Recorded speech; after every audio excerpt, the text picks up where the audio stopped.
Welcome back to Personality Profile. As I said earlier, I'm personally excited because finally the affirmative action is happening right in front of our eyes here in Ghana. Today we're talking to Dr. Maryam Esaka Kriese, and she is the running mate for the new force. Beautiful woman, a PhD holder in finance, and I aspire to do that as well someday. It's good to talk to you, and thank you for making time to talk to us, Doc. You're welcome.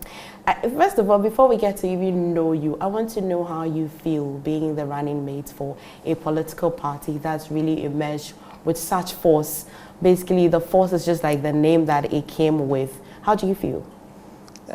Well, it's been quite exciting. The move has actually been something that was never on my vision board. I never envisaged being in mainstream politics. I mean, with my background in finance, I had always been dreaming of an IMF or UN appointment, but never a running mate. Yeah, but so far, so good. Right. Have you encountered challenges so far? Have you made campaigns or conversations with family and friends? It's exciting for you, but we don't know whether it's exciting for people that love you as well. Yeah, I mean, I've had a lot of congratulatory messages since the nomination. People are really excited for me. I think people have even more confidence in me than I have in myself. In the beginning, when it came, I was like, oh no, you know, I just like to do my thing in my corner, you know, that kind of response. But then, I mean, I spoke to one or two people and they said, you can do it, go for it, you know. So that's why I'm saying that I think people even had more confidence in me than I have in myself. Perfect. But let's explore you being in your corner, because reading a bit about you, I found out that you're with the Security and Exchange Commission for a while, and how many years you spent over there, what informed the decision to want to go into mainstream financing, and some of the works that you have done there. How was life there for you?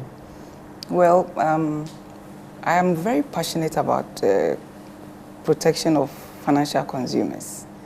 So actually, I worked for the SEC from 2013 to somewhere 2016. I left because I had to go start my PhD. And interestingly, I went back to the SEC in 2021. So my PhD thesis, for instance, is on financial consumer protection. Okay. So that tells you how passionate I am about protecting financial consumers and the work that I do. So it's a job that I really enjoyed doing. Between that and lecturing, which one did you enjoy, or which one are you enjoying? Yeah, both, because I thought that I should be versatile. I thought that I should position myself such that I'll be able to work in the corporate world as well as in academia. And that was what I did. So I enjoy both, actually. I enjoy both, yeah. Where were you born? Are you Ghanaian? What's your religious affiliation? Yeah. I mean, we want to get to know you more. Where were you born? Okay, so I was born in Bolgatanga. My mom is a nurse, and my dad is a civil engineer. So they met somewhere in Tamale, I was told, because my dad had then returned from the UK. By the way, my dad used to be a footballer with the Asante Kotoko. Oh, right. Mohamed Esaka. So the Mohamed Esaka that some of us probably grew up reading about or hearing about, is the same Mohamed Esaka? Well, I don't know, because it looks like there was another Mohamed Esaka. Okay. And he left Ghana to study in the UK. He studied in Cambridge University. And it was actually a news item then. It's possible that's the one we read about. Yes, so this Asante Kotoko footballer who was leaving Ghana to study in the UK in Cambridge University. So he did civil engineering in Cambridge. So he came down. My mom apparently was working as a nurse. He was working with PWD as a civil engineer. And so they used to go around, you know, to embark on various government projects. So he was doing some work in Tamale. My mom was there working as a nurse, and that was where they met. So then they got married and eventually moved to Bolgatanga. That was where I was born. Okay, and they had only you, or you have siblings? I'm actually the second born. Okay, yeah. second of how many? Like so me, we I'm are the last of 5 strong girls. Oh, wow. So apparently my mom kept trying, she wanted a boy. And so when she got to 5, she realized that she wasn't going to get a boy, so she stopped. So, have you had any boys to make up yet? Yes. Okay. I mean, not from my mom. I mean, from her children, actually. Okay. I have 1 boy and 1 girl. Okay, okay. Let's go back to your father. For a footballer and then traveled outside the country, do you know what triggered the travel? Was it that the football career wasn't doing well, or he just thought that he wanted to, just switch entirely to be a civil engineer? Because the two are they're very parallel. These are quite different professions. What did he say inspired? Yeah, it will interest you to know that my grandfather, who was Abubakar Isaka, was actually a teacher at Bompata. They had this government boys' school in Bompata, and he actually taught the mayor of Kumasi, Akwesi Ajiman, and he also taught Adokufo, our defense minister. Okay, so I mean, having that kind of dad, you can imagine, he made sure that his children were really well educated. So all my uncles are really well educated. So yeah, his elder brother was also in charge of, they used to call him Audu, income tax. He was one of the superintendents for I don't know now, we call it the GRA, right? Yes. In Kumasi. And both of them actually played football in Asante Kotoko. So there was Mohammed Isaka and there was Audu Isaka. Things are making sense. How a woman loves finance that much. If you take about 10 women, you'd find just 2 or 3 out of the 10 loving finance as much as you do. Yeah. But again, in Ghana, if you talk to somebody and they say that their parents lived outside the country, it seems to suggest that they grew up with what we have popularly described as a silver spoon in their mouth. Which one of the spoons did you have? A silver one, a gold one, or probably a diamond one? How was your growing up like? Okay, I think that, well, we had quite a modest family. I grew up in Tishinungwa Estates. And then, I mean, those times, that was one of the, classy estates around Accra. So that was where I grew up, and I attended Lincoln International School. And then subsequently Nungwa, and then Tia Ahmadiyya. Nungwa, and then Navrongo Secondary School for my O-levels. My dad used to be very, very strict. He was one of those parents who will send you and say, okay, you should be back in 10 minutes. And well, if you came back after 11 minutes, you have to explain that 1 minute extra time. What happened? Father of girls. So probably that was what, because he had a lot of daughters, so he was extra, careful, extra vigilant. Yeah, maybe. And your mother?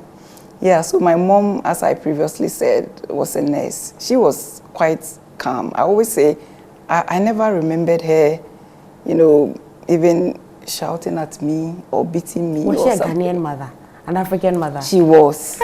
She was. But she was that kind of mother who will wake you up at 3 a.m. when you do something wrong to talk to you.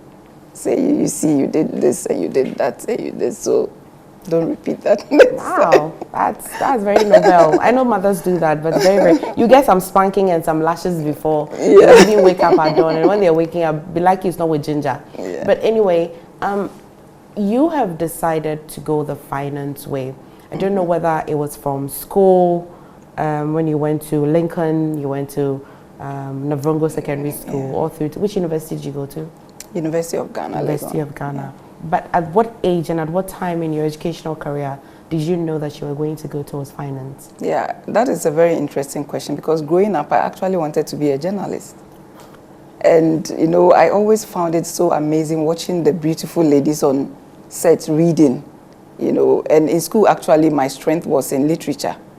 So I thought that, well, I was well placed to be a journalist. But along the line, I evolved. I started, finding accounting very interesting. And so, I don't know, somehow eventually I ended up in finance. Yeah. That's interesting. As I said earlier, a lot of women, when they're reading, all of the brain is tilted towards reading. And when they're doing the math, all of the brain is tilted towards. And so it's very nice to meet a woman who was playing both roles very well. And what? So you crushed your aspiration of being a journalist. Yes. Maybe we should get you to read the news sometime. You may just fall in love with it. Yes, I think when they started this radio station on campus, I tried, I tried, working there a couple of times, but I never got the chance to do so. I wanted to be a newsreader, actually. That was, like I said, I admired, the ladies so much on TV, but... As a lecturer, let's fast forward to being a lecturer in Ghana here, which traditionally would be a teacher. Have you been enjoying the teaching career? I have been enjoying. I have a very unique life story. I have not come this far, easily. I've also had things that I had to go through. There were times where I was working, I was a student, and I was a mother. Actually, I had my second born during my master's. And it came, I had the baby in between exams. Wow. So, you normally write 5 papers. So I had written 3, I had 2 to go. And I had the baby in between. So I was at the hospital, the doctor was like, oh, you need to rest. I was reading my notes whilst I was lying in the bed. And I said, please, I need to go. I have exams to write, so please let me go, So, I mean, my mates were there when I just appeared. We had to write exams. And when they saw me, they were all like, because one moment, I had this tummy, and then the next, everything was down. And, they were all teasing me, running around and saying, are you sure you can sit, All through exams. Yeah, so I've had, challenges. There were times where, working, I wasn't able to attend I was a regular student, so I wasn't able to attend lectures, as a regular student because I had to, of course, work. So when I closed from work, you see me zooming down, the road trying to get to campus. My strategy was to make friends with the brightest students in class. So I would just go. I had this friend, Haruna, he's now a professor at UDS. So I'll just go to his room and say, please, what did you do today? So I'll just go and sit there. He was very patient. He would take me through what was done. Then I'll copy the notes. And sometimes I leave office at 1 a.m. Because after work, when everybody is gone, that is when I get to sit down to do my assignment, to study. So I remember how the security men used to look at me. They'll say, this woman, why? What is wrong with her? And then when it's getting close to exam, I have to escape from home because you have the children there, you have the husband, So I have to look for a quiet place where I can concentrate, to get ready for my exam. Quite understand. Yeah, and then, I think I digress a bit. There was one occasion where I had my kids at home. I live in a gated community in Sakumono. And I was at work, like I said, as usual. I had Zoomed to campus to try to finish up some assignment. Then I got a call from the estate management. They said, where are you? It was around 7:30 p.m. Your kids are roaming everywhere in the estate. Meanwhile, I had a house help at home. She had left the house and had left my kids. She just packed and left the job, left my kids. We had a swimming pool at home. And the kids, luckily for me, didn't decide to swim that day because they normally swim with their dad. So they stepped out of the estate. They were just walking about, So you should see me zooming down the motorway like a mad person because I had to get home, So it hasn't been easy for me. I've also had my own share of struggles. And I always encourage my students that the key thing is determination. Because with determination, everything is possible. So don't give up. I know they have struggles. Sometimes you see a very bright student this semester. The next semester you say, oh, where is Isaac? Oh, madam, he didn't come because he couldn't pay his fees. And I can really understand that, you know, that kind of challenge. Where's your friend, Professor Haruna? Is he? Professor Haruna is at UDS. And how does he feel about you being the running mate for the new post? They were all very excited. And I mean, in the beginning, they were surprised. They said, wow, Mary, are you sure you can do this? You know, because, I mean, they know me as a very quiet person and not somebody who really wants to be in the limelight. So they were a bit... Would you describe yourself as somebody who's quiet? How would you describe yourself? Yes, I think I'm quiet, but a bit assertive. You know, I get on well with my students. But where I have to be strict, I am strict, and they understand that. Yeah. Let's get into a bit of politics here and look at the women representation. Earlier, we're telling our viewers that we've been calling for this affirmative action, and it's no longer a bill, it's a law. Does that really allow women to want to do more? Is the law enough? Are women willing to take up the challenge? Earlier, in the year 2024, earlier this year, the question of Nana Bediako, who's his running mate? Who's his running mate? Who's his running mate?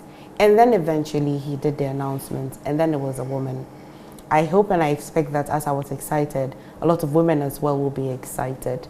But are women really understanding the role of leadership and politics?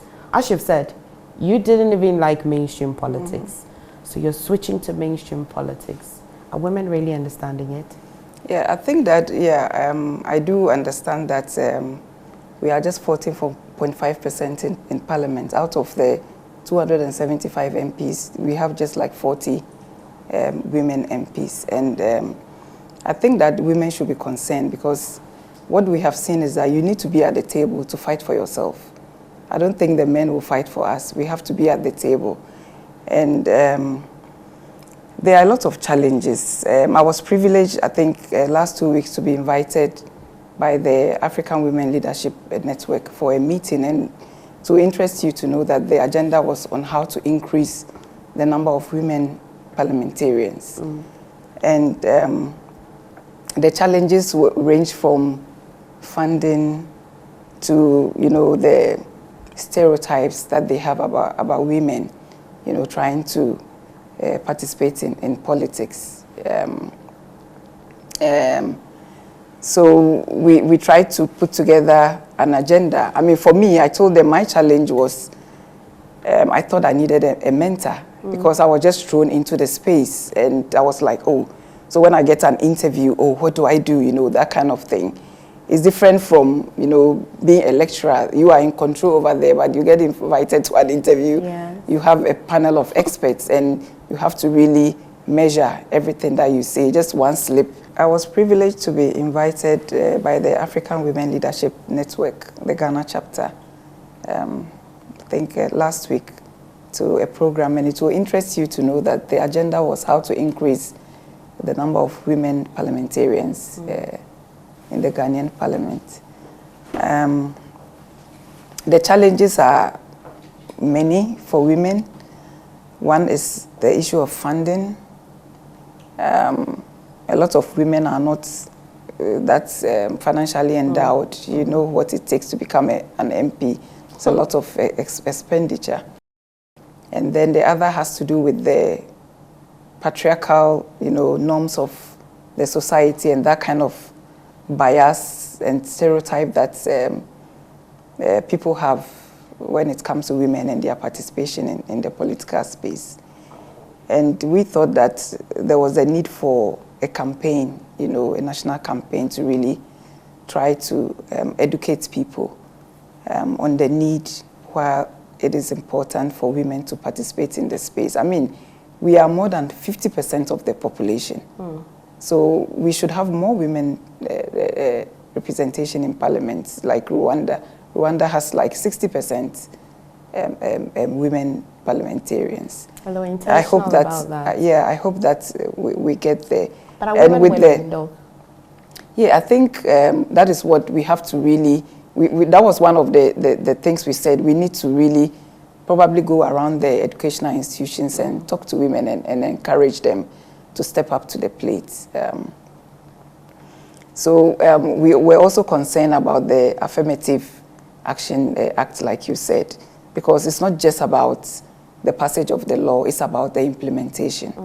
You know, so, and we thought that the EC is one of the institutions that can really help, because there are a lot of quotas that have been put in place for women.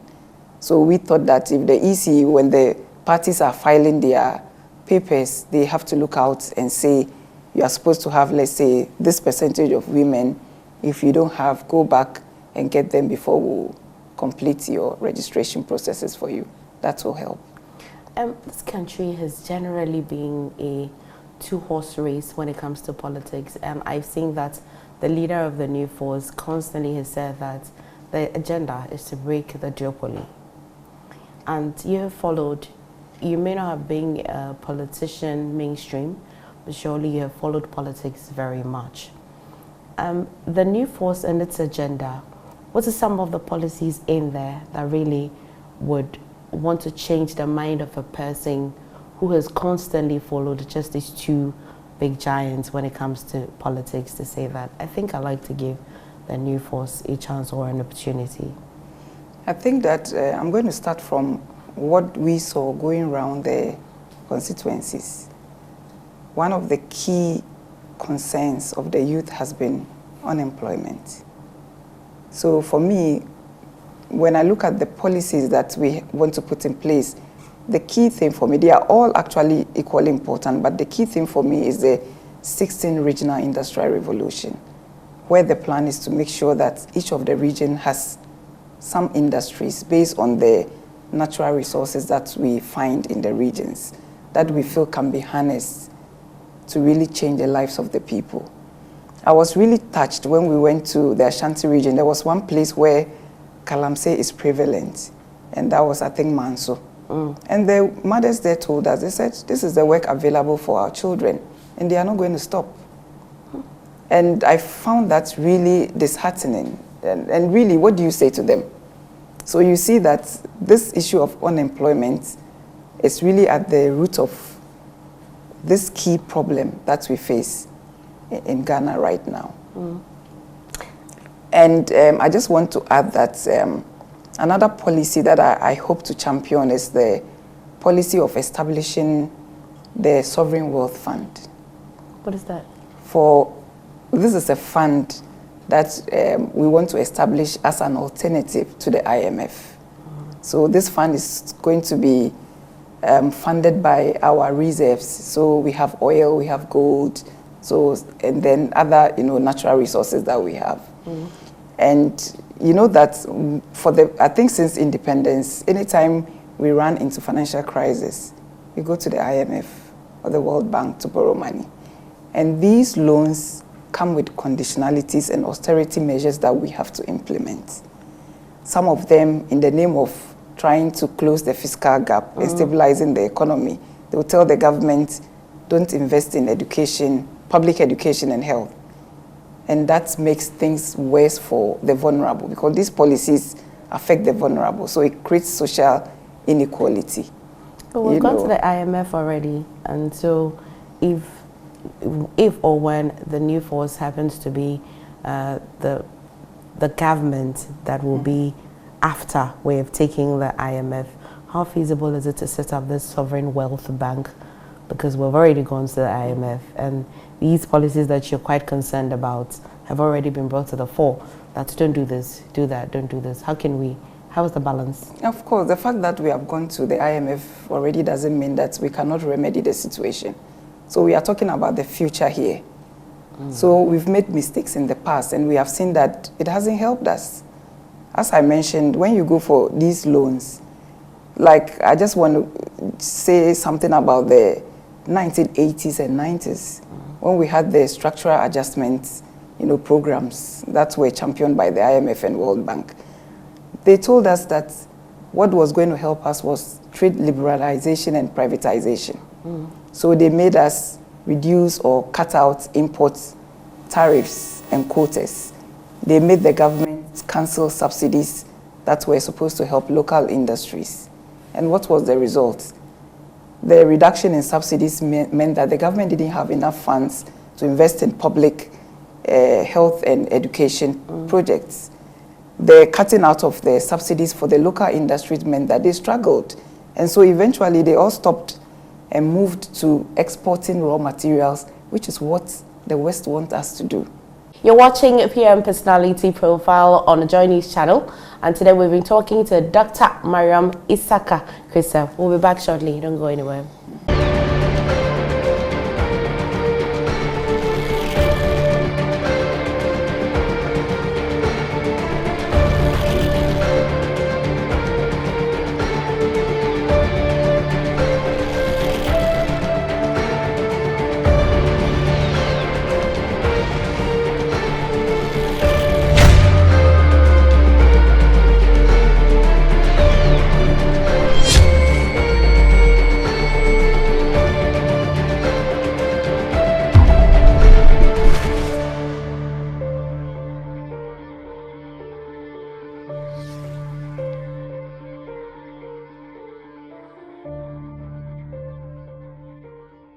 Welcome back to Personality Profile, and I'm sure that you're getting to understand the running mate and why Nana Bediako chose this woman to be his running mate for the new force, and probably taking the decision on how you're going to be voting.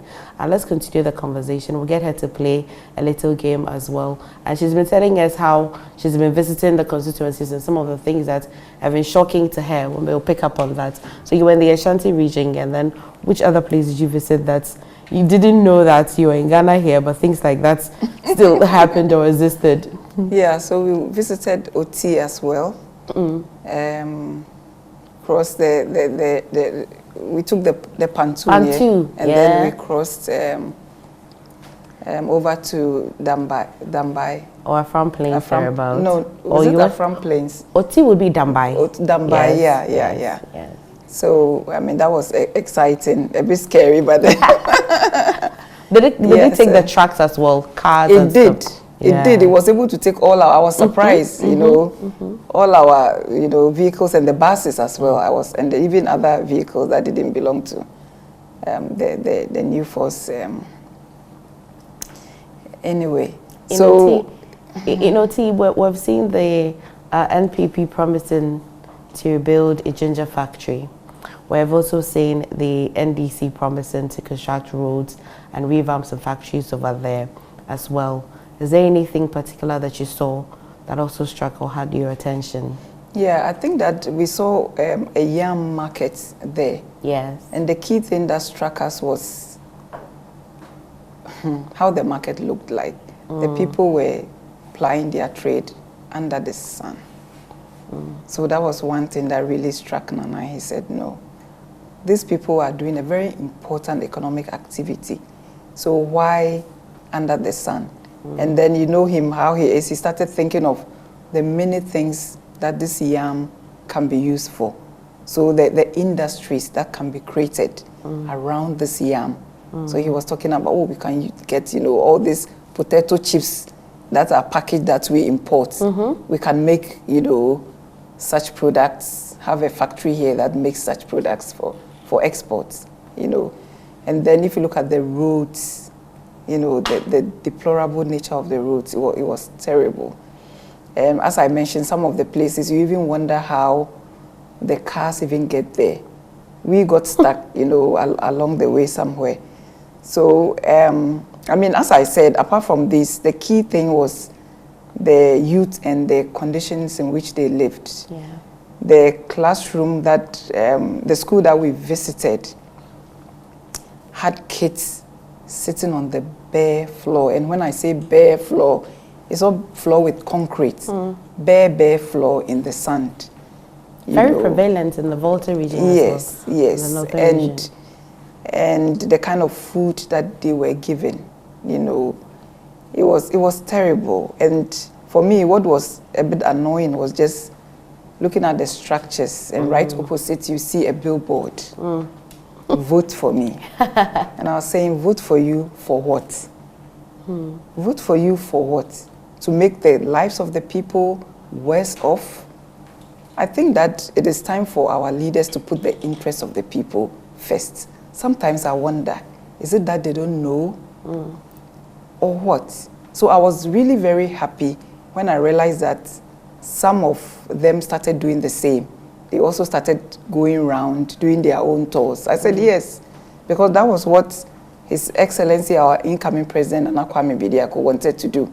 He wanted to have a feel of what was going on around the country. He wanted to see for himself and to hear from the people himself what their concerns were, what the challenges were, rather than for someone to come and tell him, you know. So I've got a personal question. Yeah. That, do you think that the new force has put in the work, and do you think that come 2024 you'd win? Absolutely. I don't know if you have seen our document, the 12 Pillars of Economic Freedom. If you look at that document, nobody will tell you that this is work that is based on a lot of research. If you pick up the document, you see that we have really put in the time, the effort to go around the country, to identify the resources that we have, to find out what the challenges, the problems of the people are, and then try to find out how we can solve those problems. You know, some of the places like the North, I never knew that we had iron ore deposits in the North. And the fact that we could actually make a steel industry out of these iron ore deposits to serve the whole of the country. You know, so this is really a well thought out document, well researched. And so we have put in the time, we've put in the effort, and I think that we have what it takes to address some of these challenges. What would you do in 100 days when you come to power? Ready. Yeah, the first 100 days we'll try to put in the structures in place that will enable us to implement the policies that we plan to implement.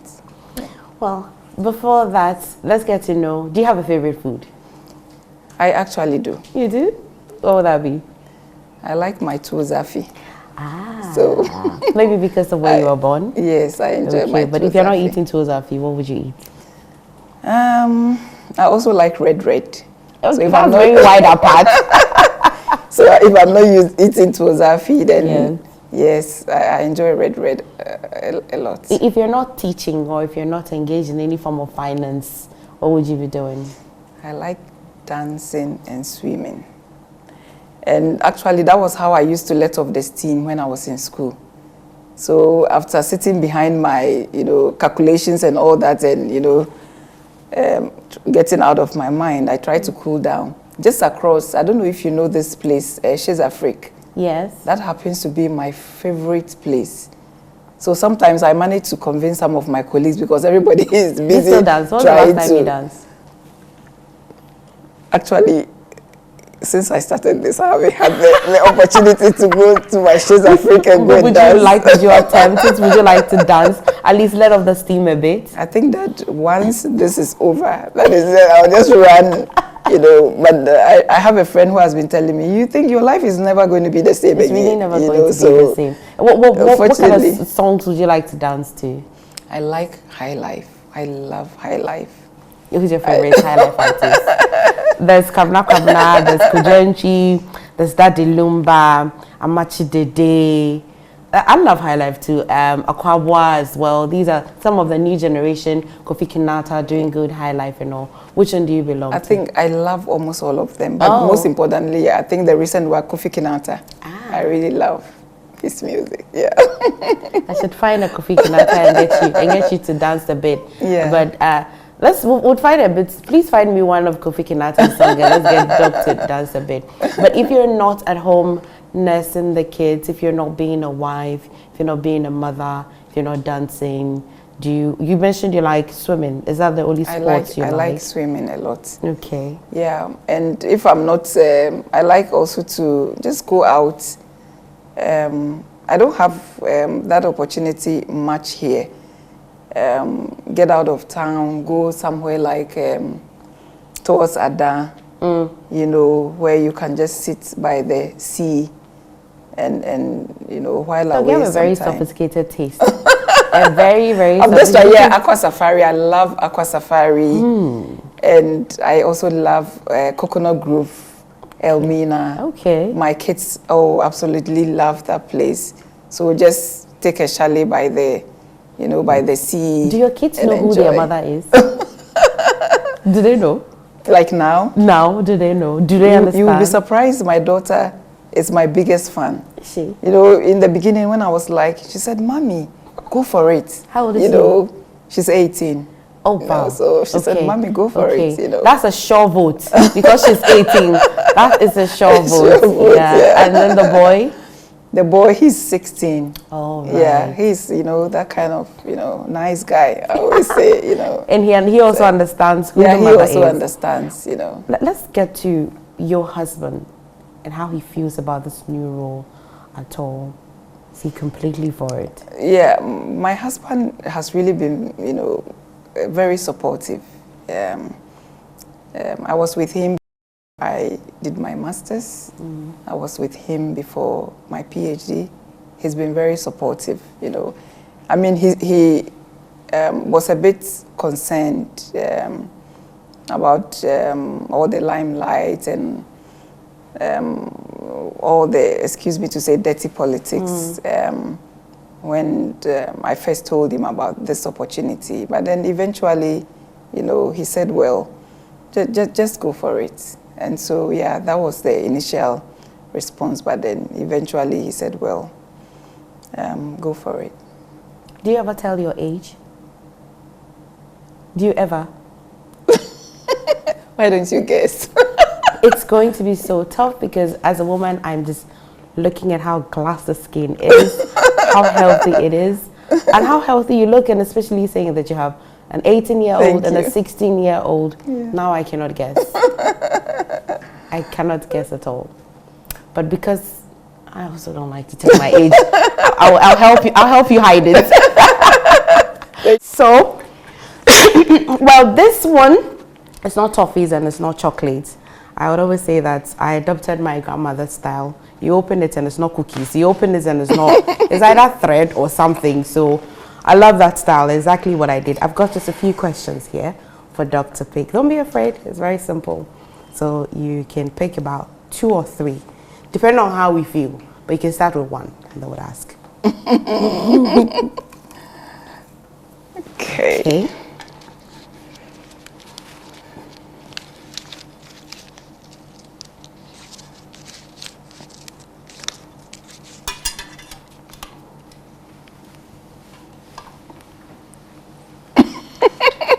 Is it scary? It's scary. Is it? Let's see. What is that? Okay. What's one thing you sincerely love but might surprise people to know about you? What's one thing you sincerely love but might surprise people to know about you? Bang, bang, bang, bang, bang. Bang, bang, bang, bang. I have to think. Yeah. I have to think. Okay, so this one is the one that you are thinking for us, or there's one that you genuinely know you like, but we can't say. Okay, let's get you to pick another one. Let me pick another one.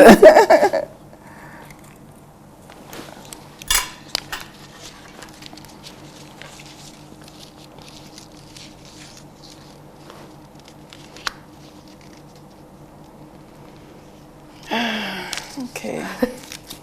Yeah. Let's see. What's one habit you have tried to break out? What's one habit you have tried to break but can't quite shake off? It's quite similar. This is me still getting you to say the thing that you like.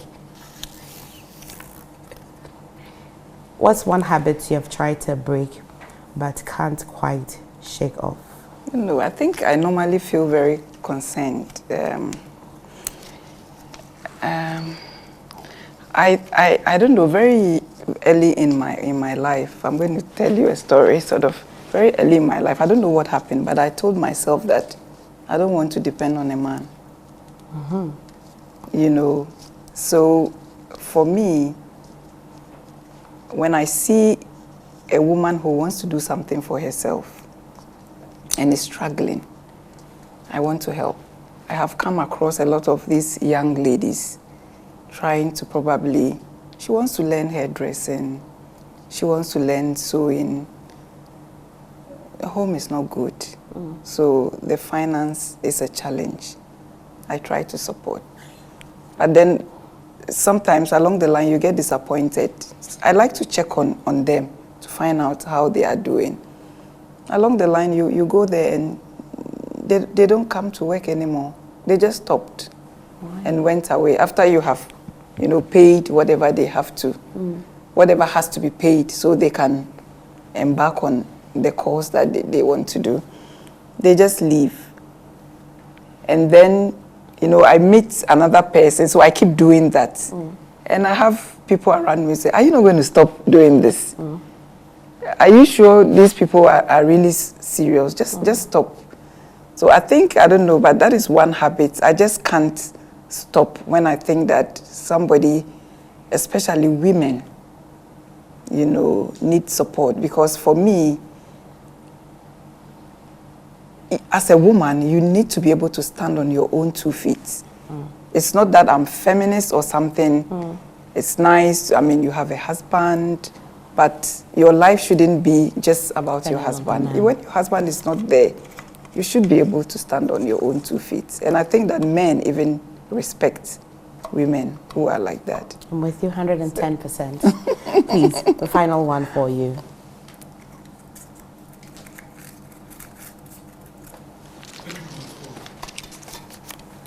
Number 12, yeah.